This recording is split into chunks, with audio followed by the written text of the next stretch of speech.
Let it be, dili ni vision lang sa atong fellowship. Kinahanglan vision ni sa tanang church. Okay? Either your church is by design or by default. By design, ang church is called to evangelize.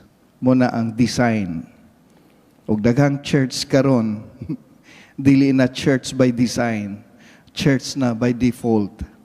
So, atong hisgutan, ang atong subject karon, it's about evangelism.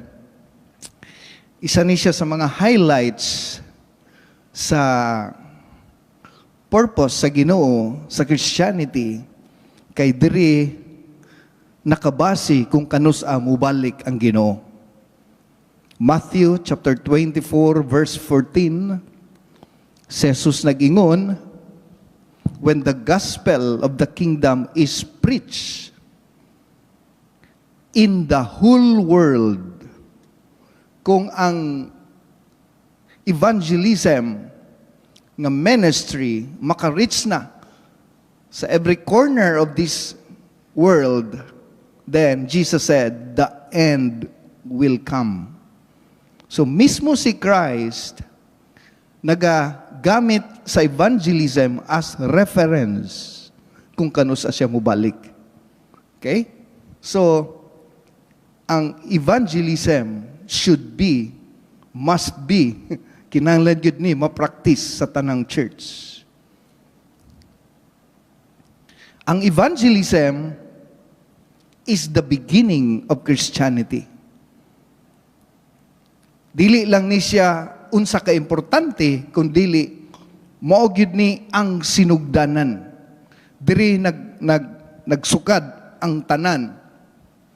Evangelism is the major goal of Christianity. Evangelism is the main thing in Christian life. Evangelism is the mission of the church. Evangelism is the great commission of the gospel. Ingnana ka-importante ang evangelism. Kung ang church wala na nag-evangelize, it's a sure sign nga ang foundation sa church is weakening. Nawala na ang iyahang gitawag na tog strength.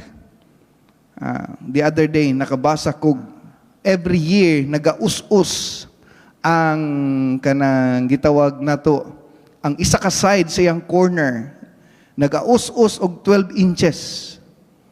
Na ay mga prediction nga few years from now, katong building mo collapse. Kaya nga naman, na-weaken na ang iyahang foundation. If the church wala na nag-soul win, kung ang church wala na burden sa soul, kung ang church wala na outreach, then the foundation of the church is weakening. Nawala na iyang kaligon, few years from now, basin dili na makasustain ang church. Okay? Basin dili na kasustain ang church. According sa Great Commission ni Christ, now gitawag sa great, it means highlight. Commission means command. According sa command ni Christ, Matthew 28:19, Jesus said, go. No? Naay gitawag na to imperative words. Command. Siya, go therefore. Make disciples of all nations. Though wala pa'y eroplano ni adtong panahona. Wa pa'y makatabok sa mga lagyo nga isla, kay wala pa'y technology sa time ni Jesus Christ. It means nga ang command sa Ginoo dili lang magsugod sa Jerusalem, kundi even to the outermost part of the earth. Nya maora ba ni ang command sa Ginoo nga nay promise? Si promise sa Ginoo sa verse 20, I will be with you even unto the end of the earth. I will be with you. Mura ni promise ang Ginoo. Mark 16:15, ingon na po siya, go into all the world and preach the gospel. So naga po'y command, go. Okay? So Luke 24:47, Ingon si Christ, repentance and remissions of sin should be preached in His name to all nations. To all nations. Subot pasabot ang atong pagwali. Dili lang kutob sa imong barangay. We are commanded to expand. We are commanded to reach out. John 20:21, as the Father has sent me, ingon si Christ, I also send you. Grabe, no? This is a command.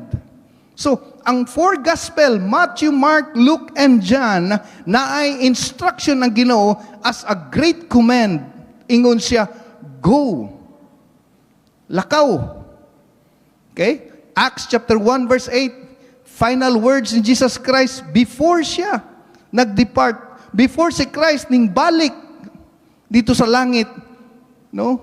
While nagtapok ang mga disciple, na siya final instruction. Ingon siya, and you shall be witnesses to me in Jerusalem and in all Judea and Samaria and to the end of the earth. Grabe. Always good, no? All nations and of the earth. Ang gospel must be preached. So praise God nga naabot ko niini nga church. Thank you, Lord. Praise the Lord. Dili man siguro ni siya perfect church, but para sa kuha, mauni ang church nga maka-please sa Ginoo. Mapatan nalipay ni ana. Hallelujah. So padayon ta. Naay gitawag nato sa mga fellowship karon, the trap of majoring the minor. Kaning word nga trap, itawag ni siya glitag. No? Kanang word nga trap, pag once makasulod ka diha, maglisod na kagawas. Now, ang church karon, dili lang ang tagagawas, apil ang tagasulod. I mean, it means apil ta. Daghan na trap aning majoring the minor. Sa kung gigon ganina, evangelism is the major goal of the church. It is the Great Commission. Mauni ang vision sa church. Thank you, Lord, nga atong church nagawali every day. At least, wa ta naigo sa trap. Amen? Apan daghang church nasulod sa trap. No? Puro na enrich. Puro na uprich. Pero wala na outreach. Kuha ba ka ninyo? Enrich, sige gatherings, ligog dagat, atog bukidno, no? Party, mo na yung gitawag enrich. Na ay mga gitawag na to, mga fellowshipping with the brothers and sisters, well and good, kinahanglan pod na to na. Pero ang great command, no? Wa na nato nabuhat. Napoy mga church nga puro uprich. Sige ragdayeg sa Ginoo. Nakakuha na lang latest nga sound system, pinakagwapo o pinakakuyaw nga sound engineer. Nice to hear. Matud pa, no? Makahilak jud ka kung mo worship sa Ginoo. Pero puro na uprich. Enrich, uprich. Pero wala na outreach. Na trap sa majoring the minor. Ang major na minor. Ang na-major, ang enrich o ang uprich, unya ang outreach na minor. Unya, nakoy mga nailhan nga church, no? Napokoy nailhan nga treasurer sa church. Treasurer sa church. 5% lang ang budget sa evangelism. Imagino ni mo na? 5% ang budget sa evangelism, 75% ang budget sa pastor. Sa gikaingon ko na, 75% ang budget sa pastor. 5% ang budget sa evangelism. Ang 20% ang budget sa enrich. Napo ko'y nailhan nga church, nga ang tanang tithes iya sa pastor. Kaingon sa Bible, ang tithes para daw sa mga Levites. Ang offering para sa church, dito na budgeton ang kuryente, ang tubig, ang evangelism. Muna, dagang kayong mga pastor karon, gwapo kayong mga sakyanan. Nawala na ang dapat i-major. Ang evangelism, nahimo na siyang less important. Unya, wala na clear purpose. O kakasagarang church, ang evangelism, wala na nahatagag pagtagad. Amen? Wala ta ni anhi diri nga nag-maintain lang sa tong kaluwasan ni anhi ta diri kay nakasakay ta sa usa ka church nga naay vision. Hallelujah. So, naay instruction si Jesus Christ sa evangelism to reach the world. Naay instruction si Christ. Ingon siya sa Matthew 4:19, no? Ingon siya, "Come, follow me. Come, follow me and I will make you fishers of men." No? Matod pa, no, last nga sermon, if you are not fishing, you are not following. If you are not following, you are not fishing. Pwede siya ma-vice versa. Kung wa na ka nagsunod sa Ginoo, it means wa na ka nangisda. So, fishers, mananagat. Managat tagkalag. Giingnan ni Christ ang mga disciple, kay mananagat mo, sunod mo sa ako. Kay managat tagkalag. So, managat tagkalag karong panahon na. Sa pagpanagat, kay mo may instruction sa Ginoo. Managat og kalag. That is evangelism. There is no one size fits all approach to fishing. Walay usalang kapasol nga tanang isda kubit. Kaya ang bangos daan, di man na mutukob og pasol. Subot pa sabot. Ang imong pagpanagat nagdepende sa isda nga imong dakpon. Nakita na ng mga taong mga tugdagat, pwede man na paliton sa bangkiruhan. Pero nga nung, no? Mamalit yun. Ang ilahang ka ng pangpasol, mahal pa sa lapu-lapu. Perting mahala, pero nanagat sila, isip, kalipay. Wa sila nanagat, kay gikinahanglan. So sa pagpanagat, na daghang klase-klaseng approach. No? So kung nakasulay mong panagat, di nyo na ninyo masabtan tanan kung wa jud ka katilaw og panagat. Ako, halos every summer, mubakasyon ko kay managat, mag-enjoy ko, manakop og kanang mga pusit, mga nukos, no? Dang kay mga strategy. Unya, isa sa strategy basa mo kuha og kanang pusit, no? Kanang tais tao isud og kanang medyas. No nya pabungkago na dito kilid sa bangka. Inigbungkag anang tae dito kilid sa bangka, manugok tanang nukos. Muna ako di kumkaog nukos. No mo na sekreto. No, wakay kubit, libang lang kilid sa bangka, daghang yung nukos. Samot na ning bugaong, ang bugaong kusuki na mukaon og kuan tais tao, no, specialties na special recipe na nila. So, daghang klaseng panagat since ang command sa Ginoo managat tagkalag, daghan pong klaseng approach sa pagpangabig og kalag. So, naay unom kabuk method sa evangelism. So kay wa may one size fits all sa pagpanagat, wa po'y one size fits all sa pagpangabig ug kalag. Kanang one size fits all, pasabot ana, kanaging short nga garter nga, kung ang imong hawak 18, nya, ang imong pong hawak 38, usa lang ka short, tanan pwede makasuot, manay meaning sa one size fits all, no? So, wala may one size fits all sa fishing, wala po'y one size fits all sa evangelism. Okay? So, number one is confrontational. Naay approach sa evangelism nga ang pamaagi confrontational. Pareho ni John the Baptist, no? Nga, no, pag-hinulsol mo.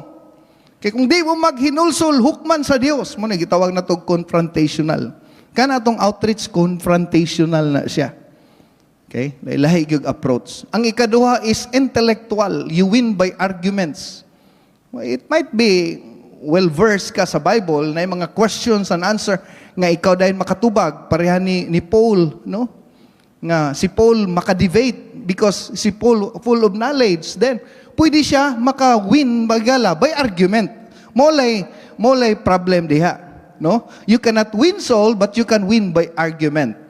But there are people, no? Pareha sa ko, usa ka case sa ako ang pagpioneering sa una, na usa ka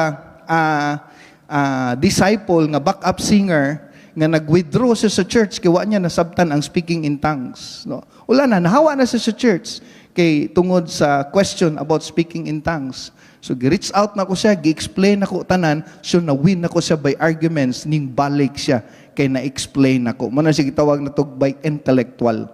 Ikatalo is testimonial, no? Ang testimonial is more on testimony, tanang believer makahimo ani. Okay? Makatestify ta unsay gihimo sa Ginoo, no? Kung makatestimony ka, gigamit nimo kani nga sabon, iputi imong naong, dapat puti pud imong naong, no? Testimonial, i-share nimo ang gihimo sa Ginoo sa imong life. Nya, mao ni ang usa ka senaryo manghigala nga usa ka higayon sa pulong sa Ginoo, naga-testify sila sa Word of God. Ang isa is relational. You can win souls through relationship, no? Probably kanunay nimo siya ubanon, kanunay nimo siya barkadahon, kanunay nimo siya daladalahon, nya share nimo sa Word of God. It might be through friendship, through closeness, through special activity, no, through fellowshipping. You can win the soul through building relationship. Okay? And ikalima is invitational.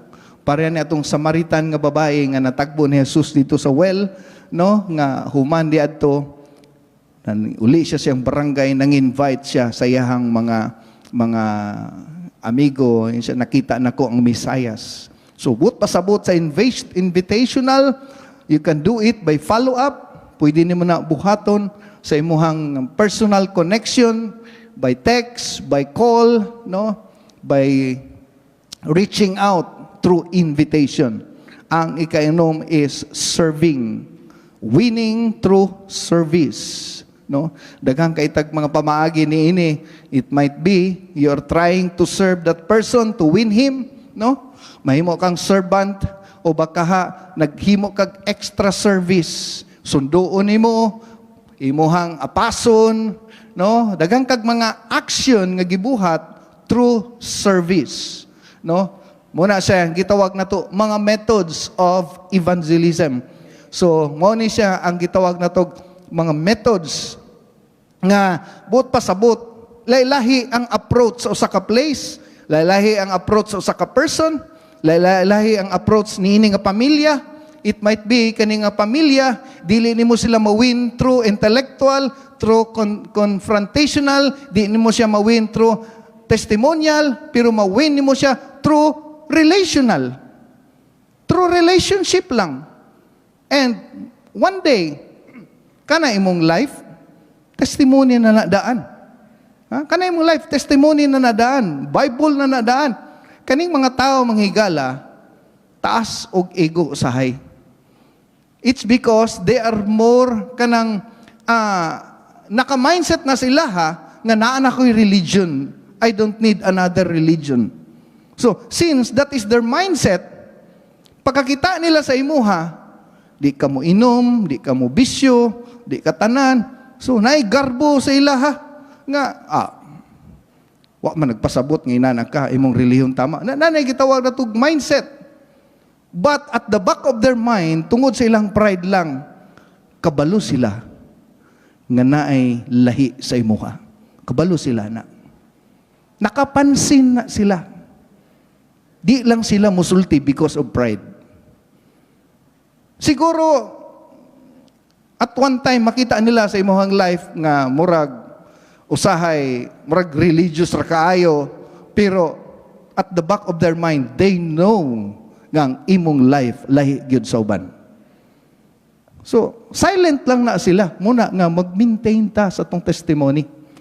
Matthew 5:16, let your light shine. So, just keep on shining. Padayon lang mo musiga. Murag kandila ba? Magsigilag-siga. Ang kandila, andam maupos para lang muhatag hayag sa uban. Dapat andam tang maupos. No? Maupos ba na? ang kandila matunaw hangtod mahurot, pero bisan pag natunaw ka, nakahatag kag kahayag sa uban. So one day you will win them. Okay? So naay evangelism strategy. Mismo si Christ, mismo si Christ naghatag og gitawag natog strategy unsaon pag-reach sa kalibutan, because evangelism is the major, gibalik nako, no? Major goal of the church. So, sa evangelism, kay naginguman si Christ, I will make you fishers of men, si Paul na ay strategy, unsaon niya pag-win og kalag. No? Ingon si Paul, by all possible means, I might save some. Kabalo mo unsay strategy ni Paul? Ingon siya, to the weak, I became weak. Inanya si Paul mo win og kalag. Amen. Gigamit niya ang Christian psychology. Kabalo ba mo? Nga na Christian psychology. Kita daan na naman tayo psychology.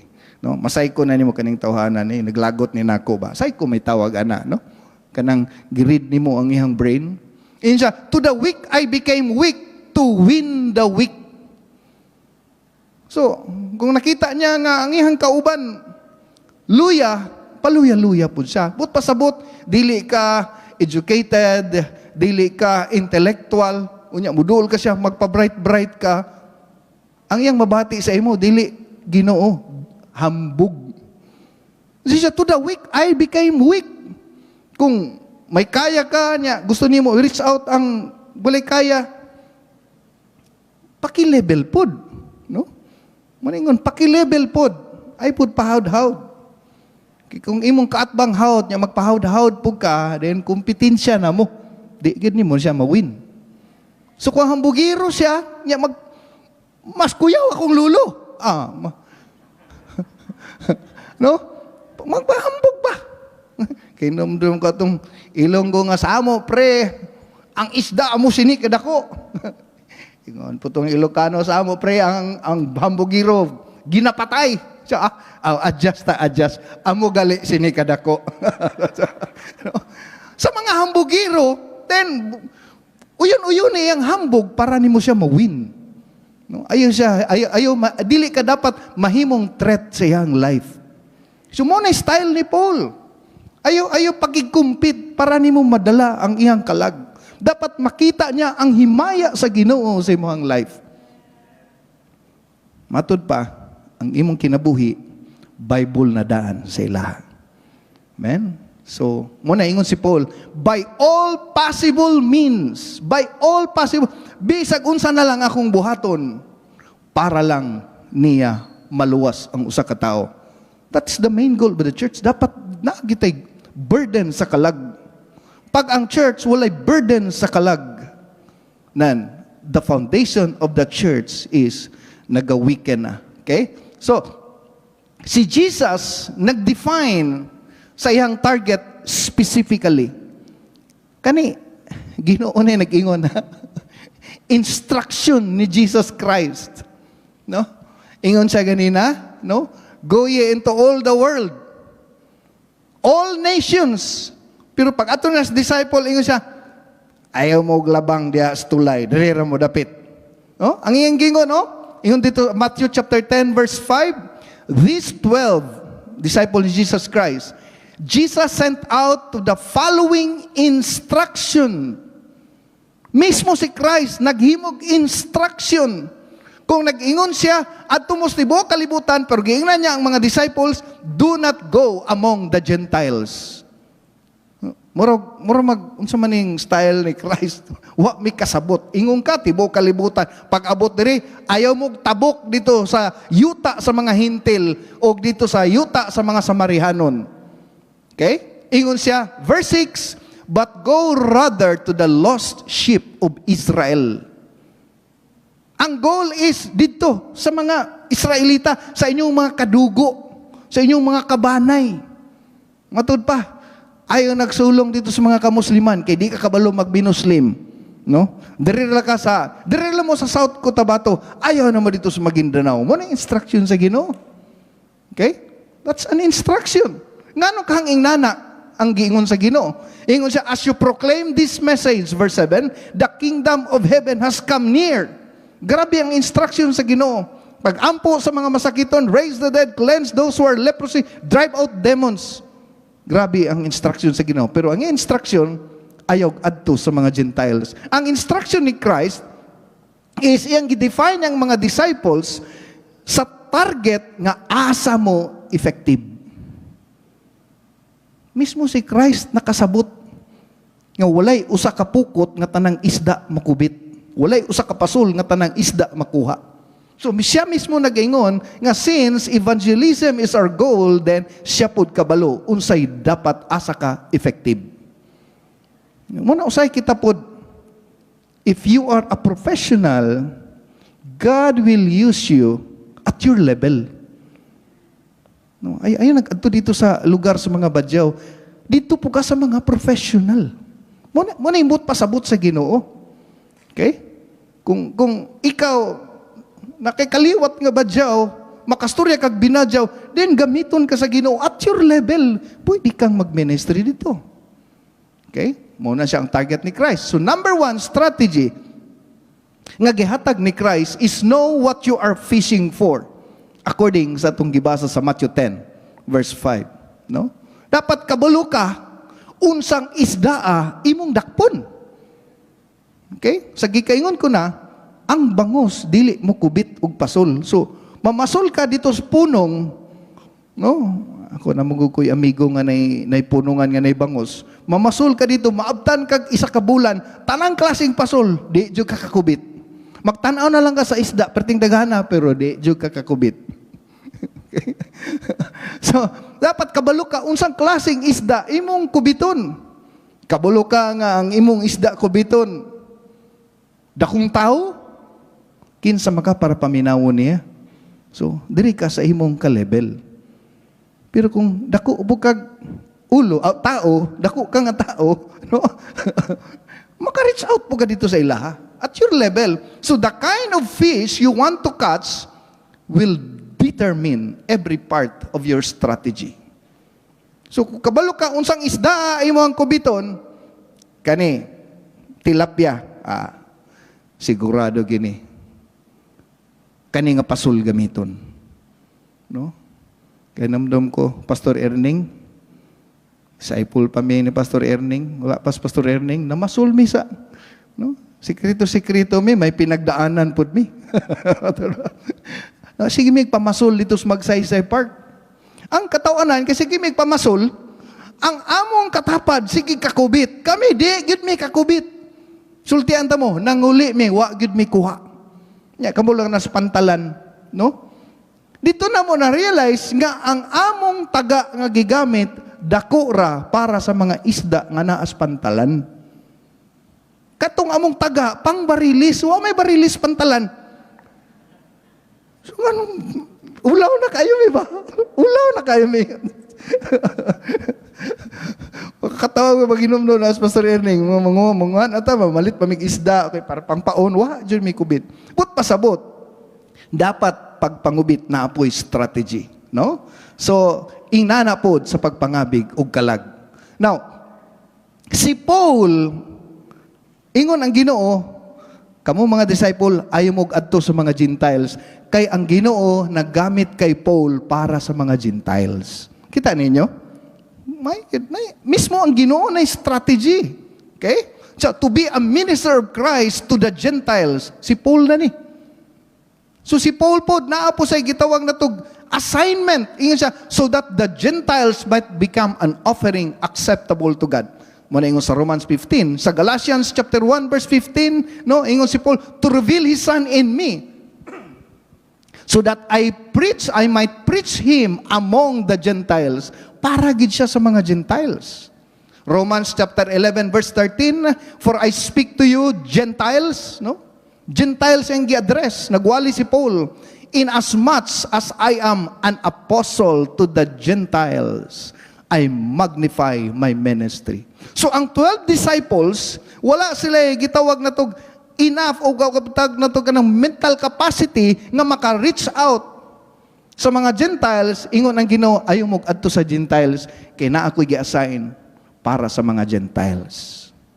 Okay? Muna, di ka kabaw mag-in English, apiki kag in English, nya mayon ka kay Pastor Frank, send me to Hawaii. Uy, basin og masunggo ka dito. Sa airport pa lang, di nakakasakay. So, in other words, bisan pa sa ato ang evangelistic way, na ay strategy. Ikaduha nga strategy, nga gi-share ni Christ sa pagpangabig ug kalag. Ingon siya, go where the fish are biting. Matthew chapter 10 verse 14, ingon si Christ, mga instruction ni Christ ha.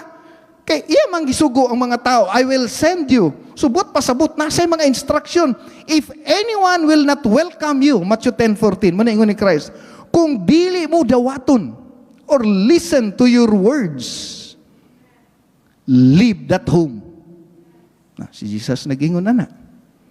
Biyain ang balaya na or town and shake the dust of your feet. Ipagpag mo mga tiil. Di pa mong simentado ilang lugar atong panahon na. Disyerto pamanggod mo na ingon si Christ. Ipagpag imong tiil. Pangitaglain. Kung nag-Bible study ka diha, 5 years na. Yung walay bunga.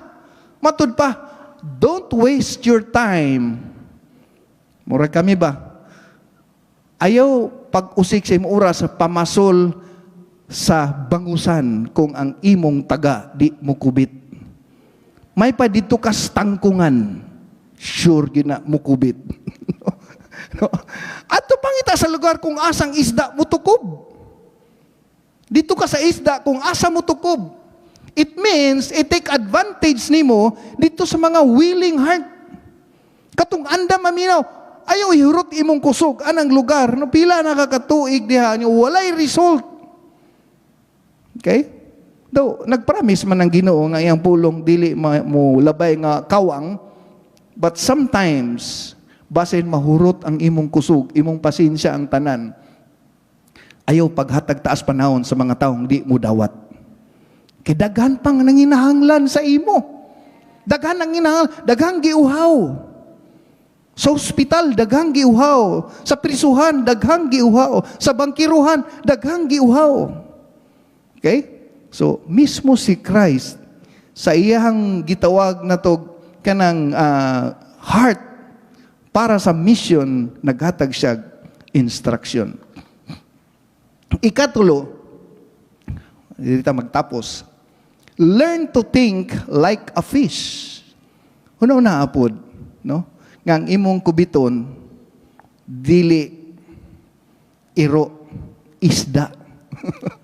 Matud pa, Colossians chapter 4, verse 5 and 6, be wise in the way you act towards the outsiders. Outsiders means mga tao nga wa pa naka-experience sa gugma sa Ginoo. Walay personal encounter. Kita, na-save ta kanatay, personal encounter. Okay? Make the most of every opportunity. Verse 6, bantayi imong baba. Okay? Yeah.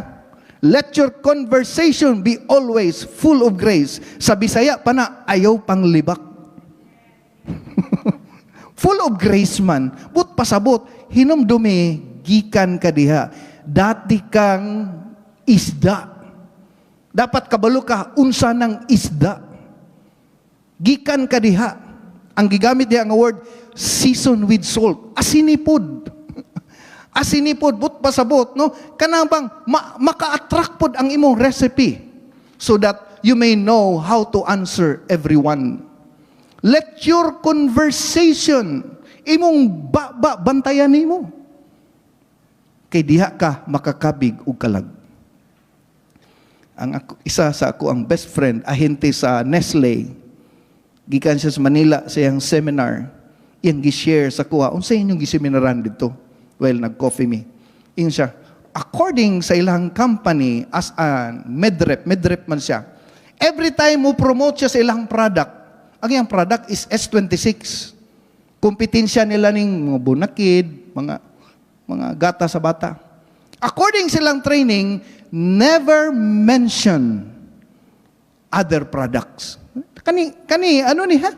Strategy ni, unsa ang pag-promote silang product? Ayaw i-mention, wala lami ng bunakid. Daghangi ko kailana, nagniwang ang bata kanay amo, nanambok yun. Ayaw gido i-mention ang ubang product. No? Ang imong buhaton, just promote your product. Pila ka percent ang taurine, ang vitamin A, vitamin D, tanang benefit sa gatas, i-promote. Ang hirir daw pag makadungog, unsa kagwapo ang imong product, siya na mismo makarealize nga iyang product way lami. Mukha ko ninyo? Na, kanang self-realization ba? Uy, layo araday sa akong gatas. Uy, mauday ng mahal. Mukha ninyo? Mauday ng mahal. Sige lang, nako'y budget, mubalhin nako diha. Mingo na yung ahente, mas mahal biyang hospital kaysa gatas. Mubalhin na ko sa S26. So, muna nga, ingon sa the way you act towards, mutod pa, i-promote lang imong product. Ayaw sigig pang daot. Kanang simbahan na. Kanang simbahan na. Sultian ta ka. Kana sila kung kailalang ka. Manghigala, pag-promote, paglitok pa lang nimo sa ngalan sa ubang simbahan, pangalan sa ilang relihiyon, bagsak na ang imong product. Because the way you act, matod pa, let your conversation always full of grace. So the way you share the love of God, grace man, season with salt, nay asin, lami ba yung nay asin? Kaya kuha ba asin, inkanto ba ya daw? Dapat nay asin, bot pasabot, maganahan gani sila sa imong product, sila na mismo maingon, mubisita ko sa inyong fellowship. That is how we reach others. Okay? We must learn to think like unbelievers in order to win them. Mga makasasala, biya punta. Nya makistorya ka, mura na jud kagway sala. Diba na yung mga tao nana, ako pa makikistorya ko makasasala. Grabe gyud, ipabati gin ako unsa gyud ko ka makasasala. Gigrasyahan lang jud ko sa Ginoo. Lord, thank you Lord. You know, sus kung wadyo ko niabot sa Victory Chapel, ay Ginoo ko basig idolatry na. Likado ba ito usahay na idolatry tas Victory Chapel. Sige, Victory Chapel. Uy, ang Victory Chapel dili makaluwas. Pero ang Ginoo na sa Victory Chapel pwedeng muluwas. I-promote na to ang Ginoo. Amen? I-promote na to ang product sa Ginoo. Change lives, our church's greatest advertisement. So we must evangelize. Okay, once imong kinabuhi na kambyo, once imong kinabuhi na rearrange, once imong marriage na rearrange, once imong life na usab, once your conversation na change, no? Pinakadako gyud nga speaker sa advertisement imong baba, then everyone will know nga naay tinuod nga Ginoo sa imong life. Palakpakan nato. Tumbuhing adios.